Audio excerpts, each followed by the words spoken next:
but it's all to do with the power structure being shifted to the female, not for the female's use. We, because of our egos, tend to grab hold of things which claim to give us power, but in reality, it's for someone else's purpose. Hello, this is Alan Watt, and it is November the 1st, 2006, to do another blurb on the meaning of life. And for those who have this talk passed around through disc or tape, please check out my website at www.cuttingthroughthematrix.com, where you can actually buy DVDs, books, and so on that I've produced, which goes further into these topics in the waking up process, into the reality, which is more fascinating than any science fiction movie you can see. Tonight I thought I would carry on a little bit more on the topic of cultural control, cultural creation, the indoctrination techniques which are used upon the public of every country. And it's done through ancient sciences going back many, many thousands of years. Albert Mackay, or Mackey, as I like to pronounce him over here, wrote a 2-volume book on Freemasonry, encyclopedia. And as always, you have to read between the lines, and the more widely read you are on other books and topics, the more you will see the hidden meanings behind what he's saying. Joe Average typically takes the exoteric at face value, which is amazing enough, really. And it's written in such a way, all the students chant and do all their ohms and do their chakra shaking and looking for kundalini, the serpent sexual power, etc., from the spine and all this stuff. And the spine is just 33 bones, and hence the 33 degrees of Freemasonry. But they never understand what they're actually doing, or how they're being fooled, and how their minds are being controlled, because that's really why the New Age was authorized to take over from the old. The same ones who ran the old system and the old religions have simply upgraded it to the next version, just like the computers and the programs for computers. It's not for the public's benefit, it's for those who want to access your computer. That's why they're upgraded and updated. If you had 4 people in Plato's cave who inherited their reality and their founding mythos, and that gave them the explanation of life, the meaning of life, the purpose, and so on, that's all very, very well. It would work very well if they never left the cave, if they thought that was their world. If you have 1,000 people born into the cave and given the same founding mythos and reality myth, they would truly believe it, even more so because that's how we challenge ourselves, that's how we test ourselves. We bounce our ideas, which aren't ours at all, off our neighbors and friends, and if they answer in the same way, you think you're perfectly sane, and it just means that yeah, you would pass the quality approval stamp of the manipulators, those who have given you your reality. We've all been born into massive, pretty well all-pervasive propaganda on almost every topic.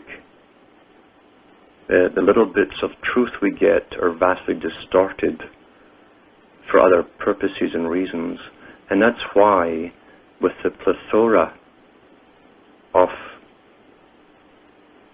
media coverage today, television stations, radio stations, you can turn them all on at 6 o'clock and flick through the channels, and you'll have the exact same stories in the same sequence. And you think that's all just coincidental. No, it's because all of the news is coming from one source, one authorized source. And the little people down below and all the little stations all the way down the pyramid know what's politically correct. In other words, they follow the authorized stories they are given in that technique, in that sequence, because the sequence itself is not happenstance. There's purpose behind it. And the purpose is to make sure that you're indoctrinated, at least subliminally, at least subconsciously. Your conscious mind doesn't really have to take much of a hold on it because you have no say in the matter. It's the subconscious they wanted to work on, because whatever the subconscious works on will work on you. It just takes more time to settle itself, like a jelly poured into a mold. It has to fix itself. And all those opinions on things which you hear become what you think are yours. So yeah, we're all in Plato's cave, a huge cave, planet Earth. To preface the next part I'm about to talk about, I would like to talk about people who have dogs. And every dog owner has noticed, I'm sure, the joy they feel when they take the dog to a park or a field or wherever they go, and off comes the leash, and the dog runs ecstatically. Just pure, uninhibited joy. And we get joy from watching that because in ourselves we understand the need for that, and we share in the joy as the dog flies all over the place and jumps and smiles, yeah. Because we don't have that kind of uninhibited release in our own lives. We're not allowed to.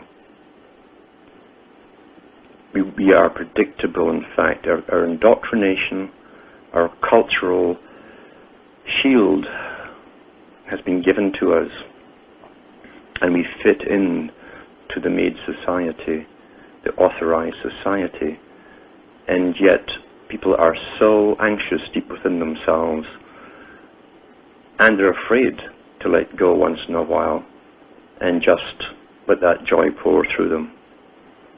They're afraid of other people, what would be said, what they would do.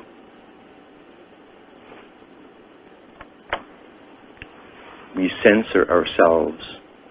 We censor our emotions because we're taught that uncontrollable behavior is unacceptable. But then society tells us what is acceptable and what is uncontrolled behavior. And if you're not harming anyone else, why is it that we have a special social face, the external face, the shield, more noticeable in some cultures than others?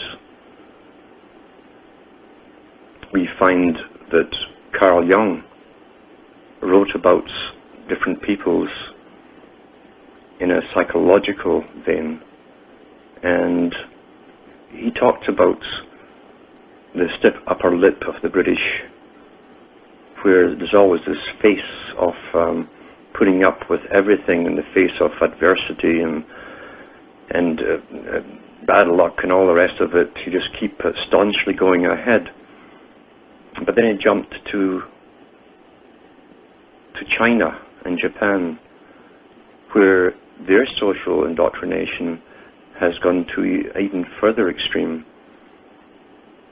where there's a mask put on, a social mask,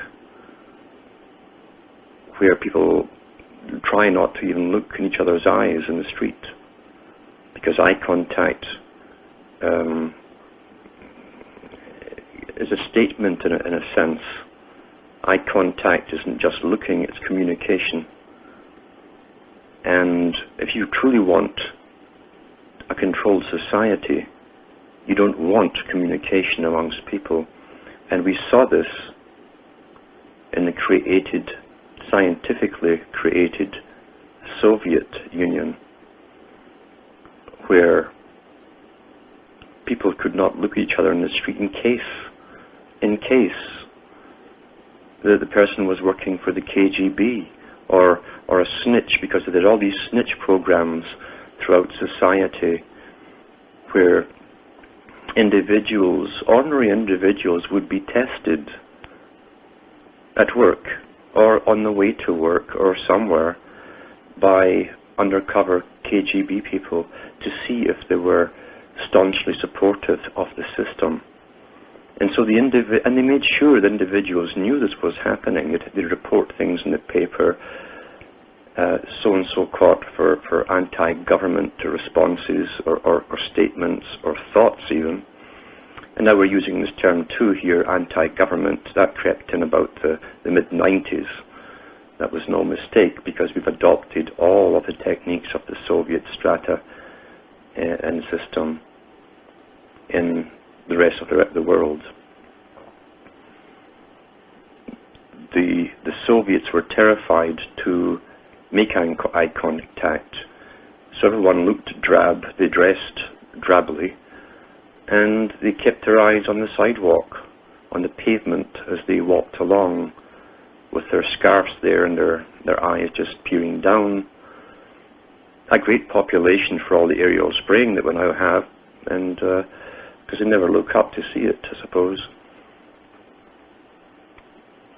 So yes, we are taught these particular ways of being for control, not of ourselves, but really control by the system and those who run the system. We are not guinea pigs, because guinea pigs are experimented on. We are not experimented on. Anything that is done to us, including the spraying, is already, all the testing's been done. They know exactly what they're implementing, and they know exactly how we shall and will respond. So children, when they're tested early on, and this has been known for an awful long time, they're tested with various tests to see what they think of the adult world. And children have spontaneity. They can also show their joy. And to parents' chagrin, it's usually at the wrong time. It's very noisy, almost hysterical to the parents' indoctrinated culture, because we're taught always to be in control of ourselves and to always hide our emotions, at least subdue them, unless you're drunk at a party, and it's okay to be uninhibited then. But children don't know these social rules, which again came from the top by those who've been taught the mysteries of the ages to use people and control people for their own ends. Children have a hard time knowing when they're allowed to run riot, scream and jump up and down, etc. It's hard to know how these rules work, and there's different methods that parents use on children. Now, we've all been there, and the reason I'm talking about this is because it's given you an insight into the way you act now and behave now. Parents will often frighten the child. It's a standard technique that, and a parent who doesn't want to go overboard and scold the child and risk some sort of alienation by the child will often resort to fairy tales and mythology, the bogeymans when they get you. and that induces a sort of fear into the child about certain things, going to bed, what's in the closet, all that's under the bed, this kind of stuff. And it's done often with good intent with the parent, who is not really conscious of the reasons why they're doing it, but they're trying to teach them the social rules. And children can become hostile when they're told not to be spontaneous. And that's where the trouble all starts, because everything in this world, this system, I should say really, is about control. Who controls who? When a child is taught to give up and the parent doesn't want them to suddenly just turn their back to a visitor or whomever,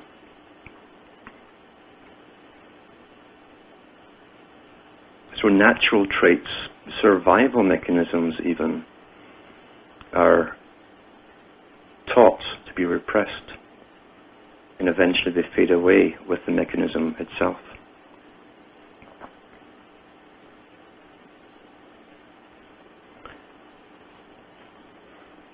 We can feel hostility or the insincerity in someone.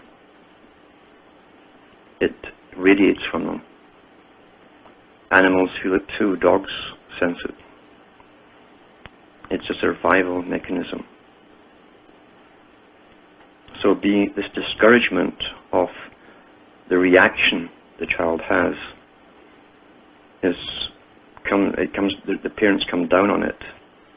They want the child to be mature, which is really the social acceptable way of behaving. And the child then loses their ability to discern between someone who's deceitful or downright nasty or evil. They grew up into adults, and they are easily manipulated from then on. The school system takes over, of course, even more so than today than before, with its social group techniques of indoctrination. So yes, the children grow up and lose their ability to discern what is real, to deny their own instincts and eventually lose those instincts, and they're socially manageable and malleable by the controllers. There's another side to this, because children are indoctrinated with feelings that they didn't create, because they're taught then to like people and not to be critical and always to smile and be polite towards people. Again, the cultural part, the culture coming from the top. This eventually comes in through schooling and then on past schooling, and is reinforced by the social and peer pressures around them, the cultural pressures. And yet when you look at all of the advertisements on television and in radio, with all the actors acting, selling you everything that's going to just make you so astoundingly happy, from toothpaste, nail varnish, treadmill machines, to whatever it happens to be, you're being sold lies. Lies. And we sit and watch hundreds of lies every week. And no one in this cultural system thinks that's odd. They all complain about all the ads, but the basic reasons behind the ads, the fact that you're being lied to consistently doesn't seem to bother them because they don't think that far. They've been taught that this is all acceptable because of the economic system we're in. It's acceptable to be lied to from childhood right into adulthood until you die. Now, an alien from outer space would look at all of this and say, they're all under incredible mind control, and that is true. You have to be outside to look in and see it as it really is. Back in, the Fortune magazine of September 1940, this is what they said about this. They understood, this is only a trickling of what was understood. What education may not have accomplished is usually done by social pressure in later life. If you do not smile, you are judged lacking in a pleasing personality. And you need to have a pleasing personality if you want to sell your services, whether as a waitress, a salesman, or a physician. Only those at the bottom of the social pyramid, who sell nothing but their physical labor, and those at the very top do not need to be particularly pleasing or pleasant. Friendliness, cheerfulness, and everything that a smile is supposed to express become automatic responses which one turns on and off like an electric switch. Everyone has had the experience of going through the checkout counter at a store or a grocery store, and generally it's young girls who work there, and they have this automatic saying of "Have a nice day, have a nice day. How are we today, sir?" And these are socially induced phrases from the top, and the little bit of training they get, it's pathetic training for the pathetic jobs. They're told to say these things to the customers. So their behavior, their natural human behavior is suppressed. I'm sure none of them would be there if they had any other option, doing this monotonous work. And I very much doubt they remember many of their customers until they've been through that checkout 100 times. And if you didn't give them the appropriate, again, trained response that the public have, we're trained to give appropriate responses. No matter how miserable we feel, we're supposed to keep the stiff upper lip and say, well, oh fine, everything's fine. And your heart can be breaking, everything else in your life might be breaking, but this is the nonsense that we're taught is acceptable in the society that we're being brought up in and forced to accept. It's a scientific form of Darwinian socialism we live under. Socialism is not to help the people at the bottom, the working class. Socialism is a bureaucratic form and a scientific form of controlling the people at the bottom. Everything in this world is deceptive because the system was designed. It didn't just evolve happenstance with band-aids here and there and superglue. It was designed this way, and it's never allowed to run away from those who control the system. Some of the worst indoctrinations we have is not from mainstream national news. That's bad enough. It's from your local television stations with their communitarianism. Everything's communal, and charity drives and little events as they try to get you used to being involved in a community, a habitat area. You see, this is what all that's about. And then they have the police on with a PR spokesman, a police spokesman. Now, when you get a spokesman for a paramilitary organization, the spokesman is trained never to tell the exact truth to the public. They want to get an idea over so that you will perceive something in the way they want you to perceive it, not in the way you might naturally perceive it if you had access to all information. And you're being trained that that's the authority, and they're part of your community. And there's no doubt we need in this system, because it's guaranteed to have such tremendous fallout, you need police forces. They should be called services. Now everything is force. You'll notice that. Everything is force. May the force be with you, eh? So everything that's put across to you is for a purpose.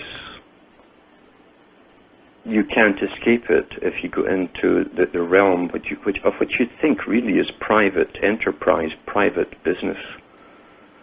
But these television stations are all going by a formula. They're all granted licenses. You'll find at the top of them all, you're going to find Freemasonry under one of its many, many, many names at the top, and everyone at the top in it. And that's how things are managed. They know in Freemasonry, because you obey orders without question. That's what you're told. And someone in this system, working for this system,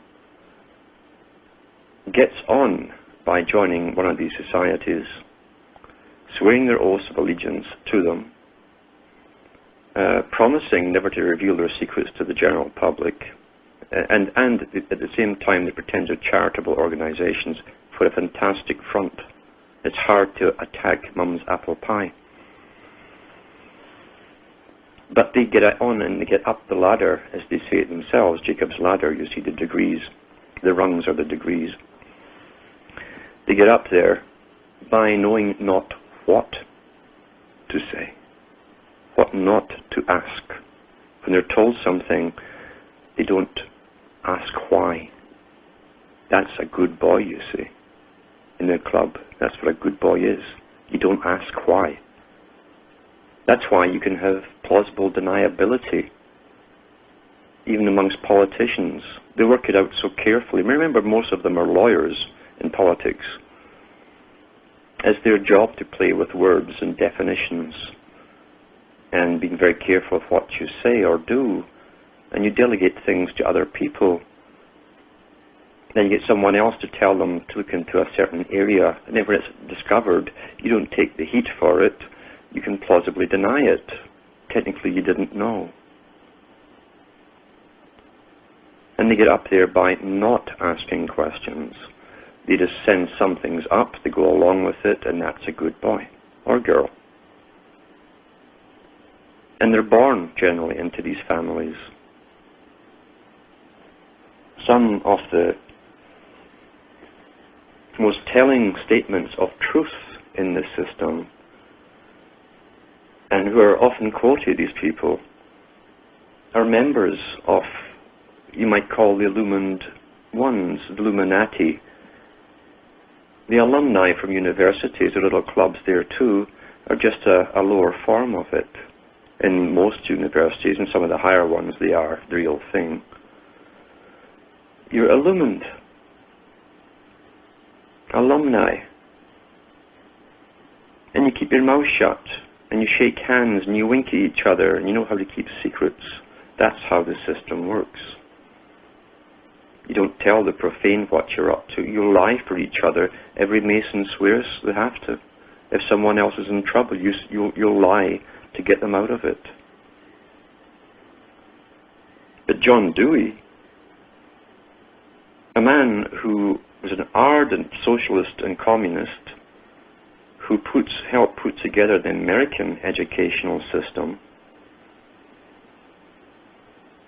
talks freely about the problems in the 1930s, when everyone knew at the latter end that there was going to be this war with the the fascist countries, the dictatorial countries. They knew it because it was planned that way. But this is what he said about the system in the West just before World War II. The serious threat to our democracy is not the existence of foreign totalitarian states.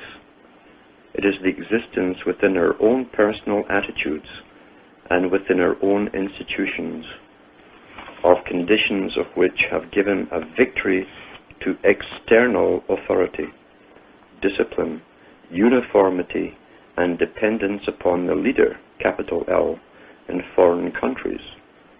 The battlefield is also accordingly here within ourselves and our institutions. That was from Dewey's Freedom and Culture, 1939. Now, people will not argue with that. And I found, although he's telling the truth, you see, he's also telling the truth from an illumined point of view. They're very good at telling us the truth. Dewey here wanted to use more scientific indoctrination as they had in the Soviet system, where FDR's wife came back from a visit and said, well, the children aren't so spontaneous on their way to school as American children, but my, they're so well disciplined and well behaved. That's what Dewey wanted, even more uniformity. And rather than uniformity by external force, the Pavlovian technique of indoctrination so that you will do it willingly. You'll be a self-censor, you might say. That's what he wanted. But because he said it, many people would agree with him and follow Dewey. That's how clever these guys are. It's like Benjamin Franklin, another member of the Illumined Ones. Never mind his name, which is very revealing as far as coding goes. When he came out of the hall after they'd signed the American Constitution, and this was a Masonic meeting. They had guards on the doors to stop the public getting in. The ones who gave you your freedoms. And he talked about that, of course, and he alluded to it being Masonic himself in his own writings. And when he was asked by the public, what kind of government do we have? And he said, a republic, if you can keep it. Now you can look at that two ways, you see, because the Illumined Ones always talk. You know, white man would talk with forked tongue. Well, it's true. He knew it would never be kept. It was designed not to be kept. It was designed to be altered as time went on, and as the founders knew, the destiny and the purpose of the United States of America would gradually unfold.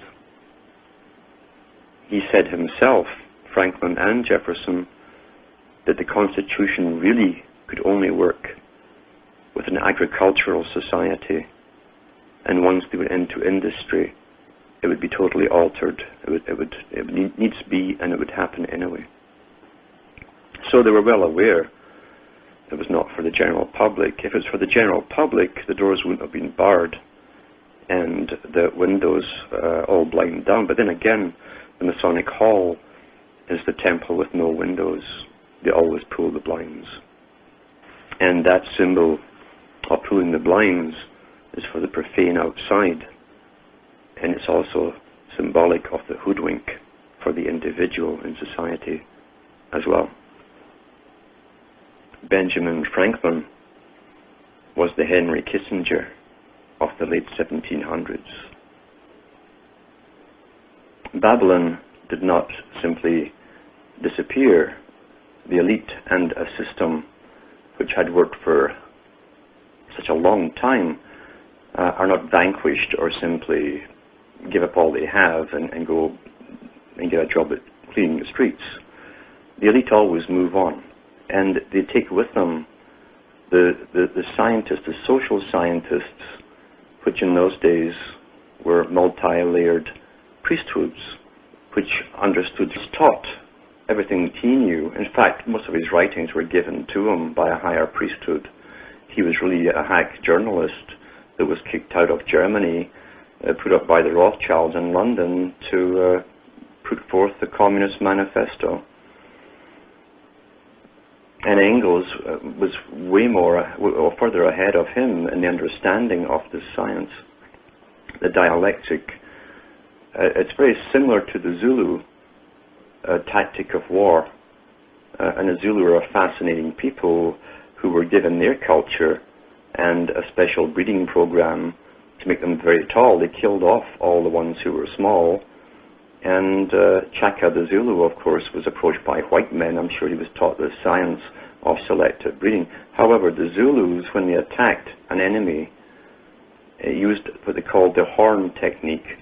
So people saw the head coming towards them of the bull, and they neglected to see the thinner horns gradually move out around them, and eventually you'd be totally encompassed. That's really the system that we're living in. We neglect so much in our lives because we're not taught to be on the lookout by our parents. When we're born into this system, we have needs, basic needs, which have always been understood. These were observed thousands and thousands of years ago, maybe even millions of years ago. Well-known sciences, always kept secretive from the public because the public are the makers of all wealth for the elite. Labor is the only thing which makes anything in this particular type of economic system. Now, there are many economic systems, and or at least there were many economic systems. The New World Order, at least this phase of it, is trying to extinguish all other types. In some cultures, it would seem ridiculous to try and create and accumulate wealth in excess. It would have no purpose.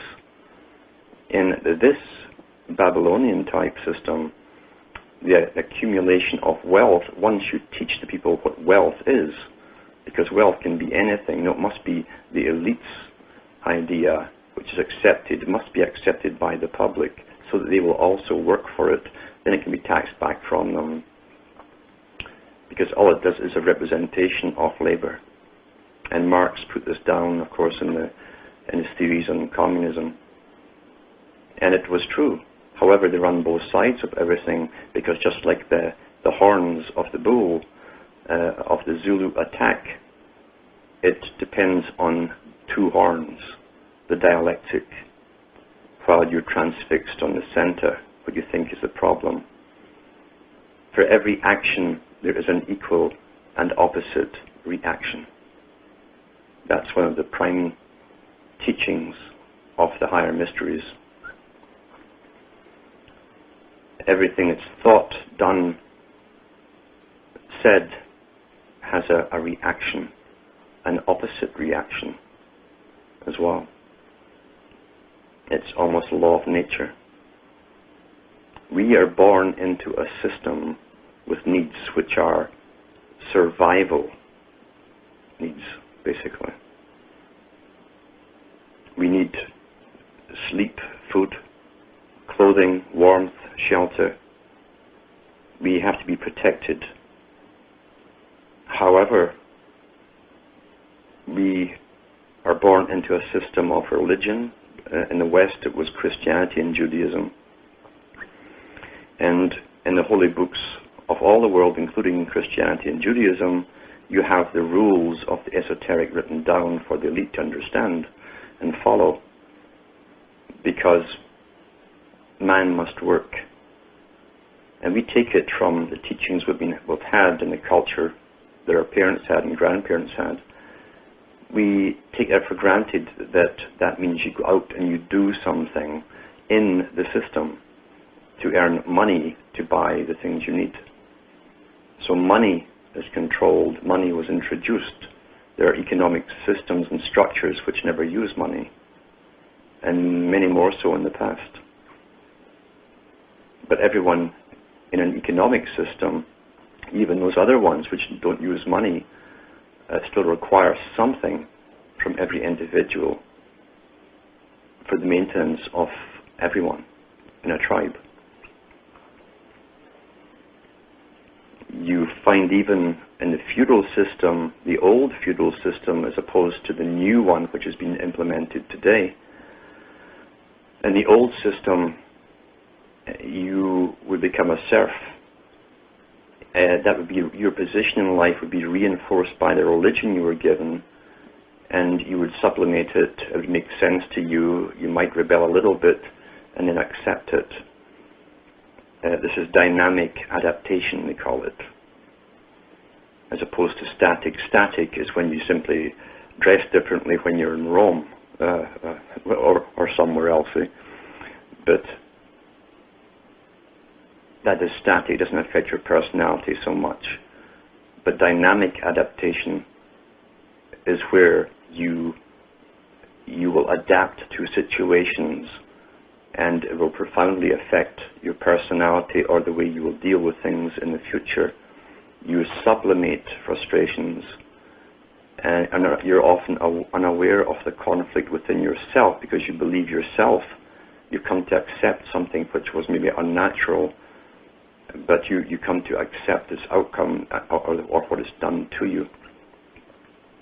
Very similar to teachers in the old school in Europe who would scream and yell and shout at the students like a sergeant major, because that teacher himself or herself was brought up the same way. They don't see themselves from the outside. They can't analyze themselves. They think, because they've adapted, that this is a natural way to teach. In other words, when you're born in this system, like all mammals, if your parents don't know there's something wrong because they've adapted to their life situations for survival, no matter how good or bad it may be, the conditions they live in, then when you're born into pre-existing conditions, a system, and you're made to adapt because you as a child cannot alter the system, you'll be punished big time. Today, those who have abilities for expression and communication and become a problem at school because they ask too many questions, generally boys, are put on drugs, which literally shrink their brain. So they're out of the picture as far as leadership in the future goes. But when you suppress feelings or understandings, and you will find that they still work on you throughout your life. The suppression itself will show itself in other forms.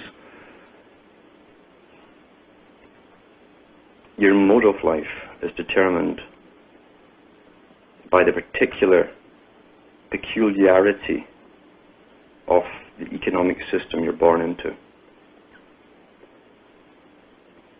People may, as they get older, join groups because they know there's power in groups for change, whereas as an individual you cannot do it.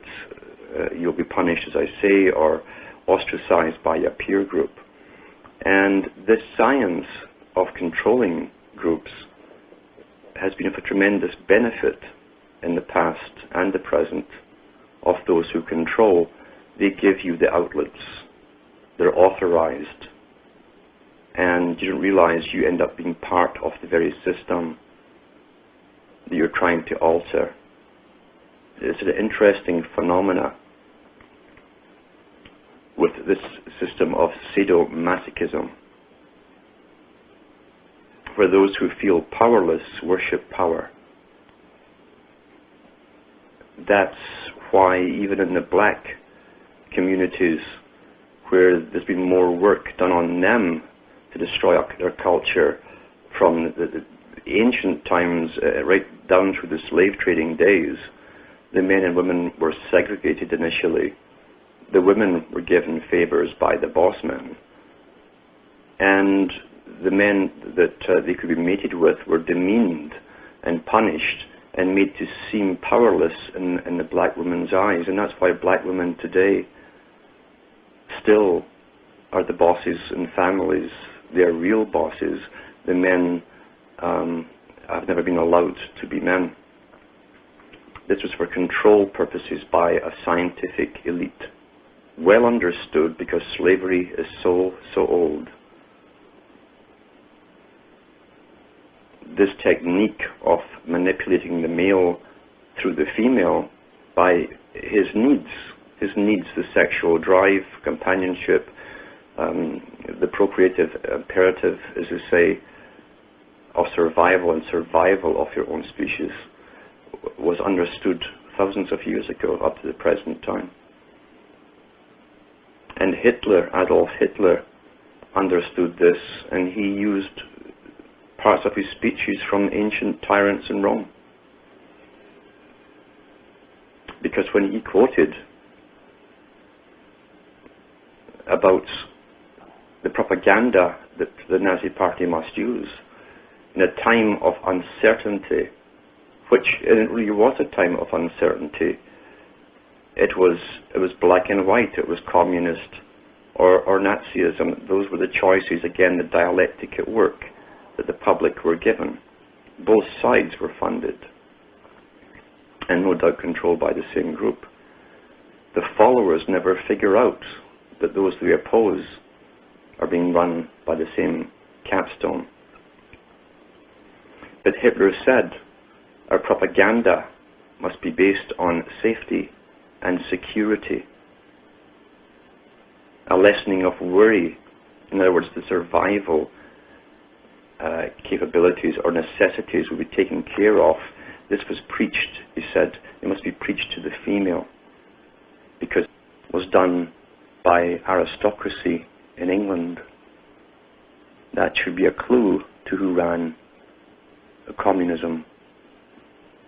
They also had to separate, apart from the generations. That way there's less communication. History is not passed on. They also had to separate the genders. And George Orwell put this very well in 1984, the book, and the movie version done in England in 1984 to commemorate the book with Richard Burton and John Hurt. That's a good movie to get a hold of. There's so much crammed in there. And people who are born into this system and who have been forced to adapt, dynamic adaptation, will look for the powerful, and in the system which encourages power, personal, social climbing, which we call success, you'll find that this is also used amongst the genders. An ancient technique, once again. The same are the descendants of those who gave us marriage and marriage for life, to work for, as we built up their economic system for them. The same people, the ancestors, are now dissolving marriage. That's why it doesn't work for most people anymore. It served its purpose, and now everyone must be put into their subdivision, their substrata of class and gender and so on. So now you have many categories, a pigeonhole for every type, you see. Totally divided, totally conquered.